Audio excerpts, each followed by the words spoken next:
readers, reviewers, countrymen. lend us your ears.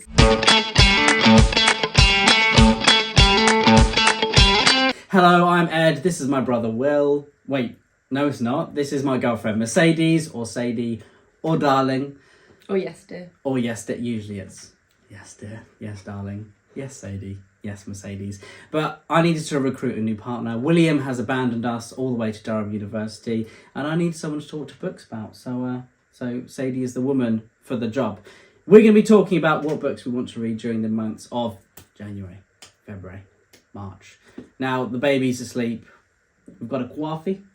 Yeah, obviously I'm not Will, but I do have an earpiece in so you can tell me exactly what to say. Oh no, that's going to be very infuriating. So yeah, my first read of the year is going to be Cold West by Clayton Snyder. This is a grimdark novella, a Western-inspired fantasy, and this book is currently, I believe, in Mark Lawrence's SBFBO, which is a self-published fantasy competition, which is always exciting to read. I've loved reading more self-published fantasy over the years, and I think, obviously, if you know me, we're both wearing denim shirts. We look like we're extras in Yellowstone, so I think Cold West, being a Western fantasy, is going to resonate with me 100%. I'm looking forward to seeing what all of the hype is about. I've heard that Snyder is a great writer. He really gets into the head of his characters really quickly. And I've heard that he's not afraid to pull punches, so that's definitely what has inspired me to read this book. And it's a nice short one, isn't it, compared to what your first read is going to be? I think actually looking at the piles. Yeah, you might have chosen some very large books. I think so. Let's find out what they are. Okay, the first book, Malice by John Gwynne. Never heard of it. No? Don't know that guy. I've heard good things. I was recommended to read this years ago when my mum first met your mum. Mm-hmm. She read it and she has actually read them, I think, I checked the other day, 5 times now. Yeah, Liza is challenging me for #1 fan. She is a big fan. Yeah. We even had a pet crow in our garden, and I say pet crow, he used to come pretty much to the door, didn't he? Yeah. You met him. Your mum would feed him. Yeah. So, yeah. And he was called Kraft, wasn't he? He was Kraft. So I'm looking forward to meeting the real Kraft. Mm-hmm. And yeah, I said this is the year I'm going to go for it. It's about time. It really. is about time. Yeah, definitely. You're in the clan now, so yeah, hopefully you see what the fuss is about. And then at the dinner table, you can talk about all the characters. Well, yeah. Otherwise, that's what we do. I'm going to anyway. be tested, aren't I? Tested. No, definitely not. Yeah, tested. Okay, the next one for me is Susanna Clarke's Piranesi. Now, Susanna Clarke wrote Jonathan Strange and Mr. Norrell, which was a bestseller, and then she wrote this book, Piranesi, which is a book, really, from every review that I watch or every review I read on Goodreads, people don't really like to sum up the book because they say that you should go into it with fresh eyes, and that is quite an exciting thing, really. It's exciting when you hear a lot of hype, a lot of buzz about a book, but people don't really want to spoil what the subject matter is because it kind of adds to the mythical lens, really, doesn't it? So yeah, I'm looking forward to reading Piranesi. Dr. Philip Chase himself has recommended it, as well as my brother William Gwynne, who sometimes appears on this channel when he wants to. But yeah, so I'm looking forward to reading Piranesi. Again, I don't really know what it's about, but I know that I'm going to enjoy it. I'm sure I will. That's my second one. Again, a fairly small book. I'm sorry about that. Oh, look, it's like 2 of your books don't even match that. Yeah, sorry. Dad likes to write chunkers. So my second book is Braiding Sweetgrass by Robin Wall Kimmerer. Ed told me to read it, so that's good enough. I think you'll notice a pattern of that in this list. I'm starting to trust you with books, aren't I? Oh, thank you. That's nice. Some of my favourite were the ones you recommended last year. Good. So yeah, I'm really looking forward to reading that. It's about the link between Native American, plants that you'd find in America, linking it to Native American myths and also Native American healing and that kind of stuff. And it's a really, really lovely book. It's written so beautifully. It's not written like, oh, this plant really helps with this. It's kind of told with these folk tales and these Native American myths, which is really lovely to read about. So yeah, it's a really good buddy read, and I'll probably be reading it with you. It does sound really lovely, doesn't it? It does sound lovely, and it is lovely from what I've read so far. The next one for me, sticking with the Native American theme, is that the Roundhouse by Louise Erdrich. Now, Louise Erdrich is a great writer. I've read her book, The Night Watchman, which I really enjoyed. I like the style of it. But yeah, The Roundhouse is a book that has been recommended to me as most people's favourite Erditch book, which has got me really excited. The subject matter is very serious. It's about a woman in North Dakota on a reservation. She's been raped, and it is a story of her son and her husband trying to find the perpetrator. And people have compared it to Stephen King's style of writing, where it's almost a coming-of-age tale of the woman's son. And yeah, I'm really excited to read it. I'm really looking forward to seeing what people consider Louise Erdrich's best book, what it is like. And I know that her style resonates with me, so I'm sure The Roundhouse is probably going to be one of my favourite books. I've definitely got a good feeling about it, and I absolutely love the cover. It's amazing. But yeah, looking forward to reading that one. My third is Ariadne. I think that's how you say it. Ariadne. Ariadne. Yes, I think it is Ariadne. That's Ariadne. What I've heard, By Jennifer Saint. I have heard good things about it. I've seen it on Goodreads, and I really want to get into some more Greek mythology, so I thought I'd give it a go. I read I never know how you pronounce her name. Is it Circe? Circe? Maybe. Maybe. William really is in your ear, isn't he? I think. Yeah, you like your Greek mythological. I do. I am getting you? into it. Yes. Yeah. So, but Ariadne is actually mentioned in Circe as well. So, I thought. Yeah, a lot of people crop up in Circe, don't they? Mm-hmm. It's kind of like the multiverse of madness of the Greek world. That's what I said. Yeah, brilliant. Very nice. Yeah. The next one for me is Anna Smith Spark. Now, Anna Smith Spark, the Queen of Grimdark. That rhymed, actually. That was meant to be. Has written this book, A Sword of Bronze and Ashes. Now, her last book that I read was A Woman of the Sword, which is about a mother and her two sons. And she is a veteran and her past is catching up with her. This book, not linked to that one, obviously it's the same author, but in a completely different world, is also about a mother who has a very secret past, but she is looking after her whole family. And her past is catching up with her. But she really reminds me of Orca, if you've read The Bloodsworn. She is that kind of character where she has almost a legendary past. And I really love the dynamics of Anna Smith Spark's writing between her mother figure and the characters. I think that's when she's at her best, and her prose style is absolutely beautiful. I'm really looking forward to reading this. I saw that Shauna Lawless said it's inspired by Celtic mythology, which is definitely up my alley. So yeah, really looking forward to reading that. I love Anna Smith Spark's work. I love her writing voice. So and I think this Grimdark tale I'm going to enjoy. What are we on now? Fourth. Big one. Another big 4. one. So I will be continuing this series, A Court of Wings and Ruin by Sarah J. Maas. I've read the first 2. Our lovely friend Courtney is doing a reread on her Instagram. It's Books and Basilisks, and every time she does a post I want to read what she's reading, so I thought I need to read the 3rd one. But yeah, her Instagram is beautiful. Yeah, she has such good pictures. And she's so lovely too. She is lovely. Okay, the next one for me is another Anna Smith Spark book. Now, this novella was sent to me by Grimdark Magazine, so thank you very much to those great guys over there. In the Shadow of Their Dying is a book by... It's basically the collab of the decade. It's Anna Smith Spark. He's working alongside Michael Fletcher, the author of Beyond Redemption. And both of these are very well-renowned grimdark writers, and they are writing together about this one tale of... Well, Michael R. Fletcher, his focus is on the 3rd best assassin in this besieged city. He's given a task to kill the king.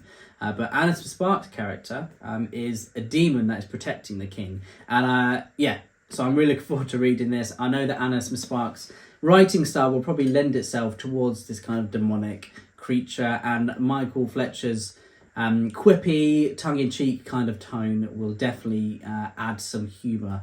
And I'm sure with both of these characters it's going to be a bloody affair.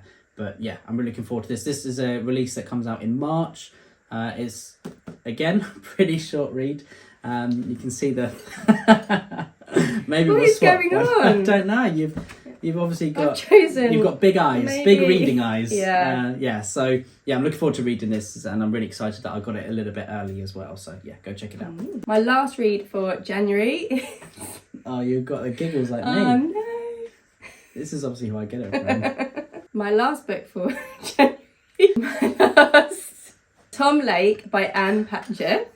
I don't have this book yet. I think I'm going to do an audiobook because Meryl Streep is narrating it. I've seen this all over Instagram, all over Goodreads, so I was like, I need to read it. So I'm going to give it a listen. Very nice. The next one for me is another new release, which is called The Bullet Swallower by Elizabeth Gonzalez James. This is a Western, almost fantasy realism book, or so I've heard it be described. And it is a book about Elizabeth James's great-grandfather, I believe. It's someone in her family, was living in Mexico in the 1800s, and he was a bandit, a bandido. I think that's how you say it. And he went to rob a train, but he was shot in the face by the Texas Rangers, but he lived. And it is the story of his knock-on effect on his relatives. So it's a story that travels through different generations, and I love that approach to writing. I love The Sun by Philip Meyer, and that really reminds me of that. It's that kind of, you know, the multi-generation writing, seeing the effect of what has gone on before on the family members, and I really find that exciting. I've heard her style is a mixture of Cormac McCarthy and Larry McMurtry. Now, whenever I hear those two great names put together, I kind of get a bit, really? Is it though? So I'm looking forward to seeing if it actually is going to appeal to readers of both of those authors, because if you're a regular viewer of the channel, you know that I love Larry McMurtry's work. You know that I adore Cormac McCarthy's work. So yeah, looking forward to this one. I actually love that cover. Yeah, I love do. it. It's really nice, isn't it? Although you wouldn't really think the colours go together, but then all of a sudden it really pops. So yeah, could be like a my favourite cover of the year so far. Yeah, I mean it's like we do judge books by their covers, don't we? And I definitely did that with this one. Yes. Oops. Number 6. Oh, number 6. Valor. Oh. So I'm doing one a month. Yeah, that's the goal. So 5 books each month, aren't we? And you're doing one Faith in the Fallen per month. Yes, because I need to make sure to catch up with all the books. Yeah. But yeah, I do feel like I'm going to be reading it, and I'm going to be almost like revising for a test. I said earlier I'm going to be tested. I'm a bit nervous, really. I'm going to be like, who is that person's cousin? That's what William does. You're going to be William like, have you read trees. today? Have you been reading today? Have you written? Where are you? Have you read your 100 words today? Yeah, definitely. But yeah, so that's the goal. What I'm not going to do is say, have you got to this bit yet? And then give you a spoiler. Have you got to this bit where that character dies yet? What characters die? Oh, no one. It's a fairy tale. No one dies. It's a Disney ending. Oh, good. Yeah, which is that's good. Lucky. The next one for me is a Viking historical fiction. I've not read one of these for a very long time, so I'm going to be reading just something that's walking past. I'm going to be reading A Mighty Dawn by Theodore Brunn, and this book has been on my radar for a very long time. This is a little bit bigger. I was going to say, yeah. The font is pretty big, but it's almost 600 pages. You'll be happy to know. Does that make you happy? Yeah. A bit happy. A bit happy, okay. So, but I haven't read a Viking historical fiction for a very long time. This is the story of a son of a lord or a jarl, and I believe something has happened in their kingdom where he has been either exiled or something has happened with his family where he's had to leave and he's had to find new allegiances elsewhere. And I'm looking forward to seeing Theodore Brunn's writing. So this book, like I said, this book's been on my radar for quite a while. I recently saw Theodore Brunn pitch A Savage Moon, which is a sequel to this. I think it's book 3 or 4 of this series, and I was really excited to read it. So I thought I've just definitely got to pick this series up now and see if I enjoy it or not. I'm sure I absolutely will. There's a quote by Giles Christian on the back here, so if Giles likes it, I'm gonna like it as well. Because Giles is a top guy. Over to you. My next one is Carrie Soto is Back by Taylor Jenkins Reid. I read The 7 Husbands of Evelyn Hugo. So it's baby brain, isn't it? It's baby brain. Can't blame everything on I try to. So that was 6 months ago. And I thought that book was brilliant. So I wanted to read another one, and Ed loves tennis, so he was like, why don't you read this one? So I was like, what? Why don't you read this? Well, I got a text, but that's fine. That's how you talk at home. So yeah. Sadie, please can you read this? Yeah. Yeah, I mean, I do love tennis, and I've heard this book is great, so I might read it if you enjoy it. Yeah, I mean, I think that book was one of my favourite of last year as well. I do say that a lot. That's okay. You can have lots of favourites. Yeah. I can, can't I? I have like 10 favourites a month, so yeah.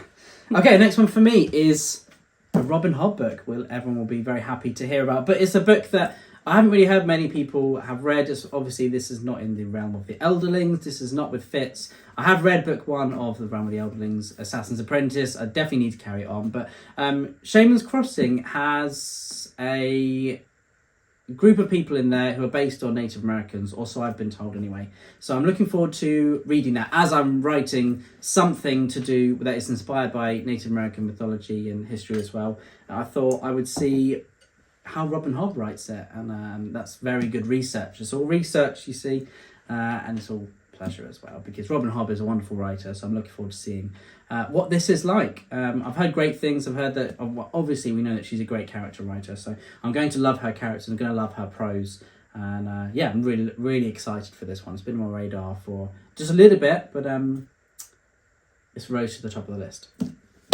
Boosh. Nice. Next one for you. The next one is Murder in the Family by Cara Hunter. My cousin lent me this. I'm assuming it's about a murder in the family. Shout out to Jamie. Jamie. And yeah, I used to love crime, thriller, anything with a twist. So I presume there's a murder in the family. Yes, I'm assuming that's kind of what it's about. So yeah, if she's given me a book, I've got to read it. Oh, definitely. Yeah. 100%. Next one for me is a self-published fantasy. Now, in our Booktube community, we all love Mr. P.L. Stewart, and I'm really looking forward to reading A Drowned Kingdom. He sent this to me. Very lucky, very, very, very lucky to have it. Signed it to me as well. So yeah, I'm looking forward to reading this. As I said, it's self-published fantasy. I had the pleasure of chatting with P.L. Stewart last year at some point. I don't know how it's flown by so quickly. But yeah, that was great. And yeah, I'm just looking forward to reading this. I've heard great things. I believe that Janny Wirtz has read this, and she said it's a book that everyone should read. So if Janny Wirtz likes it, I think that's going to be enough for me. But yeah, I'm looking forward to seeing what P.L. Stewart's writing style is like, and seeing what his character's like. I know that he has liked Papa Gwyn's book, so he has been influenced by that slightly, and I'm looking forward to seeing what this is like. I'm looking forward to, obviously, this whole video is about what I'm looking forward to, but yeah, that's the pattern. My next book is Iron Flame by Rebecca Yarros. It's a romantasy bestseller. It's the sequel to Fourth Wing, which I read last year and loved it, so I thought I've got to carry it on. I seem to be starting lots of trilogies and series at the moment, and then needing to finish them all. It does happen. Yeah. You've probably got more series you've started than you've finished, and it's painful when you look at the list and you're like, I don't think I've actually finished one yet, so... No. You're not really a series binger, are you? You're more of a mood reader. I am definitely a mood reader. I've never been this organised, ever, to read. You probably won't read any of them.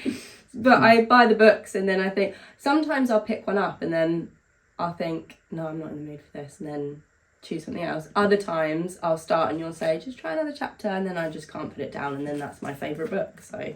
Yeah, mood reader, definitely. Yeah, that's not a bad thing to be, though. The next one for me is a book I've wanted to read for a very long time, and it is The Will of the Many by James Islington. I don't know why I've just never picked this up. It came out last year. Lovely, lovely cover. And this is a bit of a Booktube darling at the moment. Everyone's seeming to be reading this and loving it.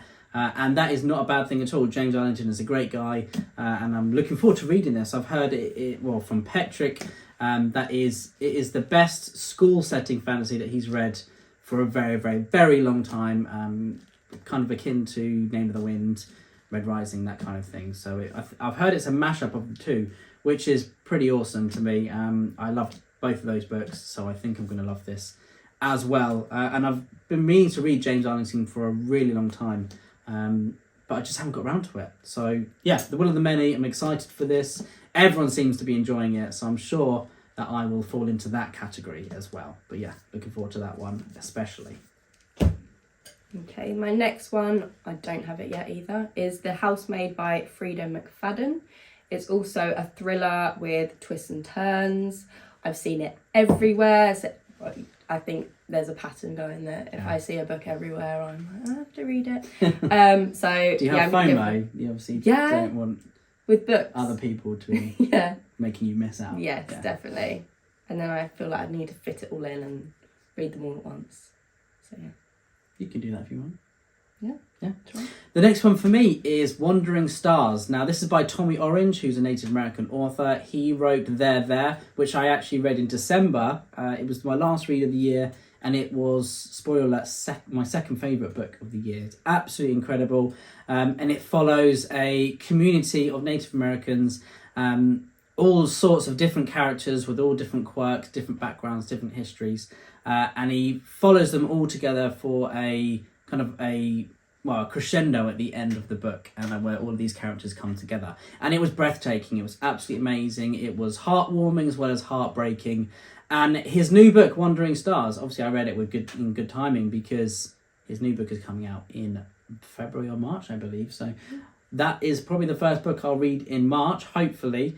It is a kind of a sequel where it goes back to some of the characters he had in There, going back to some of their family members in the 1800s, which I'm really excited to read about. Obviously, as you know, I like to read about Native American history, so that book definitely is going to appeal to me. And then it goes back to the modern day timeline with some of the characters from There. So, yeah, like I said earlier, I like Philip Meyer's approach to writing multi-generations, and this book is no different, where it is tackling the similarities and differences between different family members from different generations. So that book is probably my most anticipated book of the year.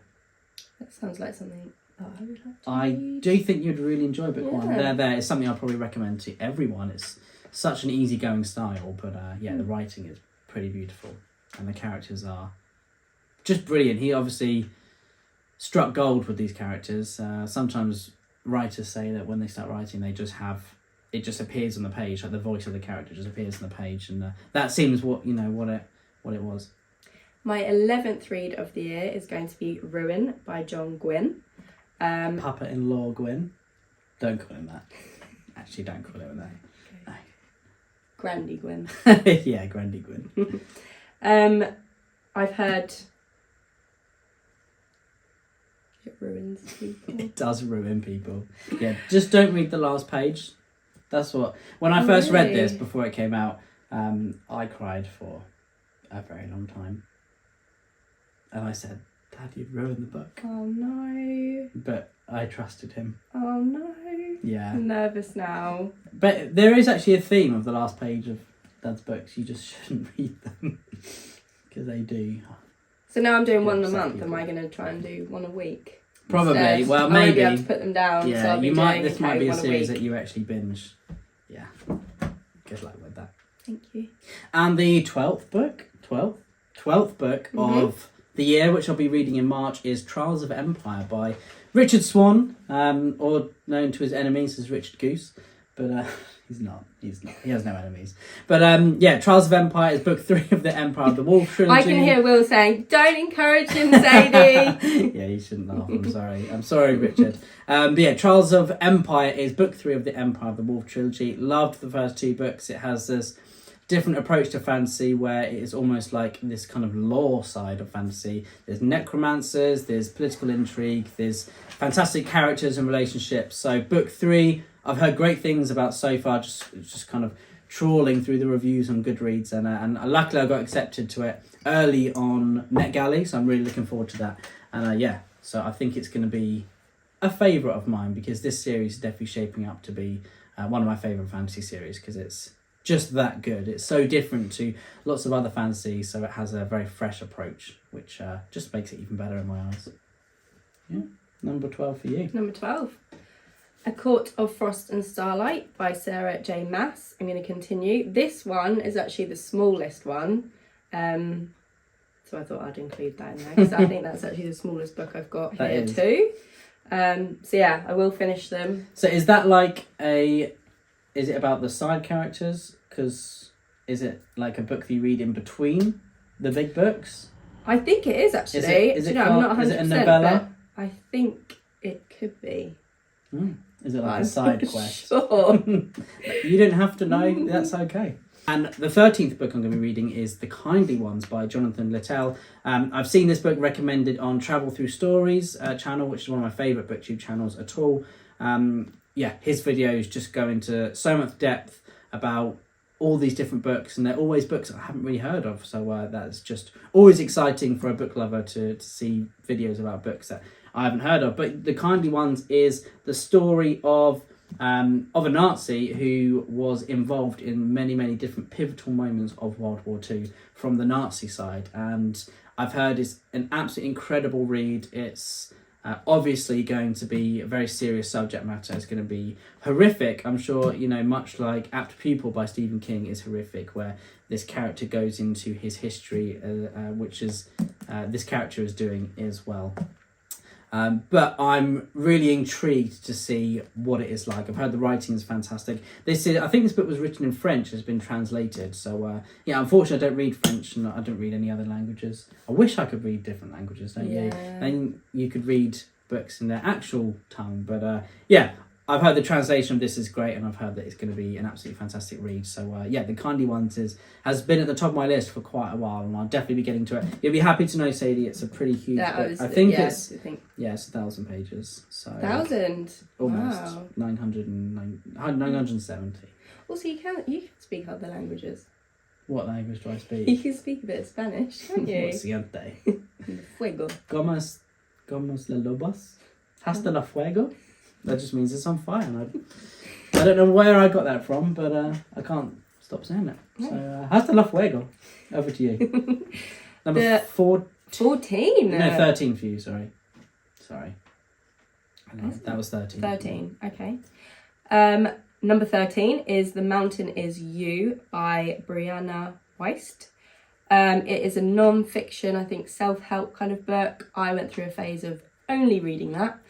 And again, my cousin Jamie recommended I read that a while ago, so I thought I'm going to start introducing a bit of self-development, non-fiction back into my TBR. Very nice. Yeah, you kind of binged a lot, didn't you? And you haven't read much of that stuff for a little while. So, I think I did maybe too much.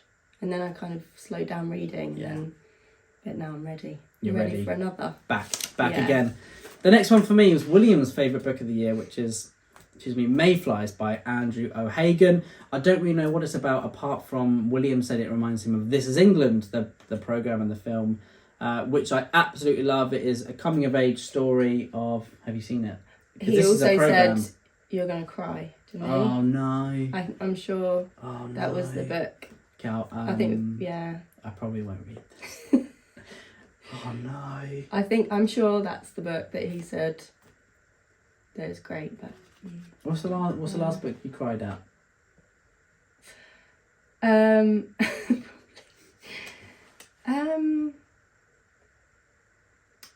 children's books go?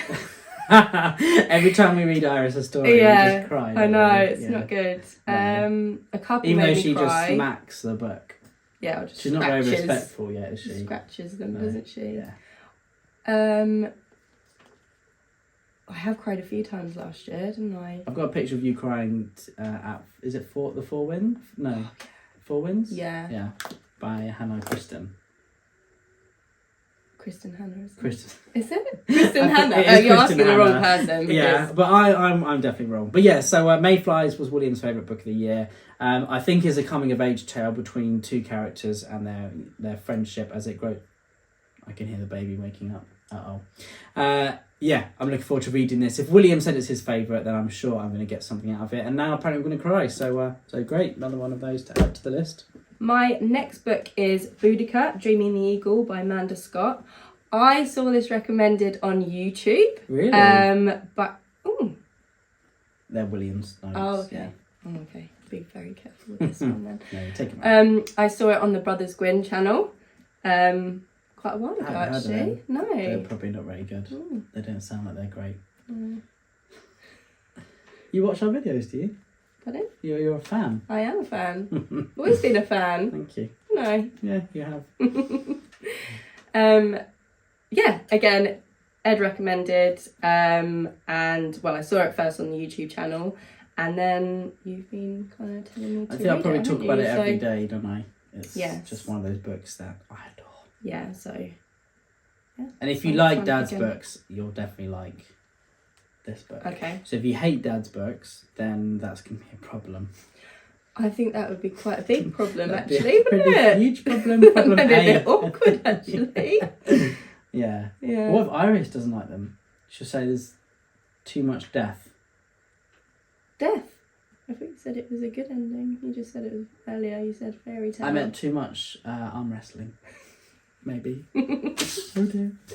The next one for me, which is number 15, I just realised I've actually got another one written down after, so... Well, go for it. I'm breaking the rules. I mean, you've only got small books, so... The next one for me is Janny Works To Ride Hell's Chasm. Now, this is, I believe it's a standalone, about a princess going missing, and then there are two warriors that are attempting to find her and rescue her. And I've heard amazing things about Janny Works' writing, mainly from Philip Chase and P.L. Stewart. So this book is something that I definitely have to read. I absolutely love horses. And Janny Works, I believe, has horses, and that she is... Many people consider her to be the best writer to kind of capture that spirit of horses. And that's something that I absolutely love reading about. So I'm really looking forward to reading this. As a standalone fantasy, I love that. We need more standalone fantasy in the genre. We need more standalone novels, really, don't we? Because when you read one book of a series and you love it, and then you've got 13 others to read in that series, exactly. It's kind of painful when you can't read them all. So, yeah, I'm looking forward to this one, and I'm sure I'll get sucked into Janny Works' writing, as many, many others have been. And yeah, I love this edition. It's really cool. I love the white background and the writing. So thank you, Janny Works, for sending this and signing this to me. I can't wait. Number 15. My last book is The Angel Tree by Lucinda Riley. I used to read... Or I've read a few of Lucinda Riley's books, and I just loved them. They're usually about kind of family secrets and their pasts. Mm-hmm. Quite nice stories, though. And I thought I'd give another one a go. I was going to read some of her others, and they were still huge. So I don't know if this is maybe shorter, so I thought I'd go for this one first. But yeah. It's only 40 hours. Yeah, it's probably just as big. Hello. You're a bit snotty, aren't you? Yeah, we've all had illnesses and bugs, haven't we, recently? Yeah. That's why I sound a bit bunged up. It's been an Iris January. has got a bit of a blocked nose, haven't you, darling? Say hi, Iris. You're just waking up. This isn't your debut, actually. No. No, you've been on it before. Hello. You're a lot bigger now. So my last book of the year is going to be called... It is Undead Samurai by Baptiste Pinson Wu, who has very kindly sent this to us. It is a samurai-inspired fantasy novel. And I don't know anything about the book other than it is, obviously, the title, Undead Samurai. I presume there are zombies. I presume there are samurai. So, yeah, I mean, consider me absolutely hooked as something I'd definitely like to read about. I saw that Esme, who's read every book ever, absolutely loved it. So, yeah, if she loved it, I'm sure I will as well. Looking forward to that one. And there we have it. Yeah. Lots of books, lots of reading, yeah, lots of Irish. And it's down to this one whether we're going to be able to read them all. Yeah, those big books you've got, well, they'll keep you company at night during the night feeds, I'm sure. But yeah, thank you so much for watching. Thank you for watching Sadie's Booktube debut. Did you have fun? Yeah, I did have fun, actually. It took me a little while to get into it, didn't it? Takes me ages to warm up, but I tried not to tell as many stupid jokes. Did it work? Well done, yeah. Did it? Yeah. Thank you. I'm sure William will say otherwise. Yeah. Say hello. Say hello. Hi, everyone. What are you going to read? She's got a nice little book down there, actually. The Gruffalo. You do have some books down there, don't you? You bought her a very nice book. She loves Waterstones. But yeah, thank you so much for watching our video today. Hopefully you enjoyed it. Let us know in the comments below if you like any of these books. What books are you most excited to read in the next couple of months? And I'm sure you'll see Iris and Sadie again very, very soon. In the meantime, truth and courage. Stay safe. The couple Gwyn. The family Gwyn. The family Gwyn.